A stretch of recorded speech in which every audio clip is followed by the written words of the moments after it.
Day to day லைஃப்பில் technology இம்ப்ரூவ்மெண்ட்னால house wife ஆகட்டும் இல்லை ஒர்க்கிங் விமன் ஆகட்டும் நிறைய பெனிஃபிட்ஸ் நம்ம பார்க்குறோம். அதில் ஒரு முக்கியமான விஷயம் முக்கியமான ஒரு ஐட்டம் அப்படின்னா ஃப்ரிட்ஜ். அந்த ஃப்ரிட்ஜை நம்ம கரெக்டாக யூஸ் பண்ணுறோமா இல்லையாங்கிறது ஒரு டவுட் தான். வணக்கம், நான் Aishwarya Jagadish. Welcome to Ishu'sCollection channel. Fridge use பண்ணுறவங்க கவனிக்க வேண்டிய ஃபர்ஸ்ட் அண்ட் ஃபோர்மோஸ்ட் பாயிண்ட் என்னன்னு பார்த்தீங்கன்னா, நம்ம ஃப்ரிட்ஜ் சின்ன ஃப்ரிட்ஜ் ஆகட்டும் பெரிய ஃப்ரிட்ஜ் ஆகட்டும் ஓவர்லோடும் பண்ணக்கூடாது, அண்டர்லோடும் பண்ணக்கூடாது. ஓவர்லோட் பண்ணால் நிறைய எனர்ஜி கன்சம்ஷன் ஆகும். எதுக்கு அப்படின்னா, அதில் இருக்கிற ஐட்டம் எல்லாத்தையும் கூல் பண்ணுறதுக்கு.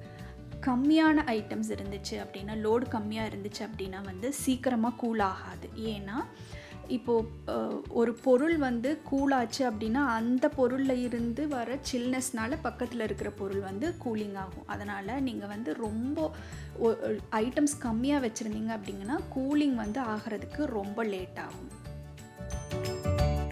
செகண்ட் ஸ்டெப் நீங்கள் கவனிக்க வேண்டியது என்னென்னா, டெம்பரேச்சர் ப்ராப்பராக மெயின்டைன் ஆகணும். ஃப்ரீசரை பொறுத்த வரைக்கும் 0 டிகிரி சென்டிகிரேட் எப்போவுமே மெயின்டைன் ஆகணும். கீழே ரெஃப்ரிஜரேட்டர் பொறுத்த வரைக்கும் 3 degree to 4 degree centigrade maintain ஆகணும்.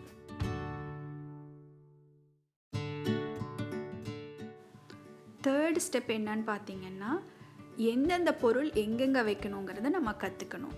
ஏன்னா டெம்பரேச்சர் பார்த்தீங்க அப்படின்னா கூலிங் எப்படி ஆகும் அப்படின்னா, டாப் ஆஃப் த ஃப்ரிட்ஜ்லேருந்து கீழே வரைக்கும் வரும் எப்போவுமே. அதனால் ஒவ்வொரு இடத்துல ஒரு சில ஐட்டங்கள்ஸ் மட்டும்தான் வைக்கணும். அது என்னென்னு பார்க்கலாம் நம்ம இப்போது.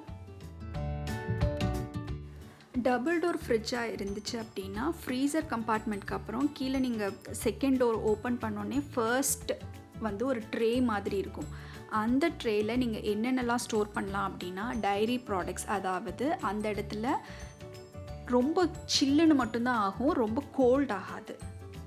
அதனால் அந்த பர்டிகுலர் ட்ரேயில் நீங்கள் என்னென்ன வைக்கலாம் அப்படின்னா, மில்க் ப்ராடக்ட்ஸ் எல்லாமே வைக்கலாம். நீங்கள் பட்டர், க்ரீம்ஸ் அந்த மாதிரி ஐட்டம்.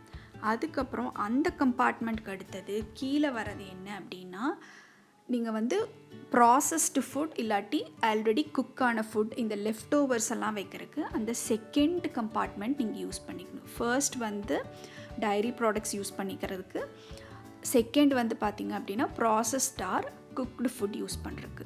தேர்ட் கம்பார்ட்மெண்ட் அப்படிங்கிறது எதுக்குன்னு பார்த்தீங்க அப்படின்னா, அந்த இடத்துல தான் கூலிங் கொஞ்சம் ஜாஸ்தியாக இருக்கும். நீங்கள் தேர்ட் கம்பார்ட்மெண்ட்டில் மீட்ஸு, அதாவது நான்வெஜ் ஐட்டம், குக் பண்ணாதது நான்வெஜ் ஐட்டம் எல்லாமே அந்த இடத்துல தேர்ட் கம்பார்ட்மெண்ட்டில் வச்சுக்கணும்.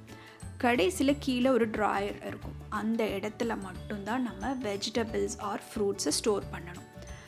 அதே மாதிரி நெக்ஸ்ட்டு பார்த்தீங்க அப்படின்னா, டோர் சைடில் நீங்கள் எப்போவுமே ஆல்ரெடி ப்ரிசர்வ் ஆகிருக்கிற ப்ரிசர்வேட்டிவ்ஸ் யூஸ் பண்ணியிருப்பாங்க இல்லையா, அந்த மாதிரி ஐட்டம்ஸ் மட்டும்தான் யூஸ் பண்ணணும். ஃபார் எக்ஸாம்பிள் சாஸஸ், இந்த சோயா சாஸ், கெச்சப், இந்த மாதிரி ஐட்டம், இந்த மாதிரி பாட்டில்டு ஐட்டம்ஸ், அதாவது நம்ம ஜாம், இந்த மாதிரி ஐட்டங்கள் எல்லாமே டோரில் நீங்கள் ஸ்டோர் பண்ணிக்கலாம். என்ன ஃப்ரெண்ட்ஸ், உங்களுக்கு இந்த வீக் வீடியோ யூஸ்ஃபுல்லாக இருக்கும்னு நான் நினைக்கிறேன். ஹோப் உங்களுக்கு இந்த வீடியோ பிடிச்சிருக்கும். புதுசாக வியூ பண்ணுறவங்க சேனலுக்கு சப்ஸ்கிரைப் பண்ணுங்கள். நல்ல யூஸ்ஃபுல்லான கண்டென்ட்ஸ் எல்லாம் நான் போடுவேன். தேங்க்யூ ஃப்ரெண்ட்ஸ், தேங்க்யூ ஃபார் வாட்சிங் my channel. Thank you, bye by.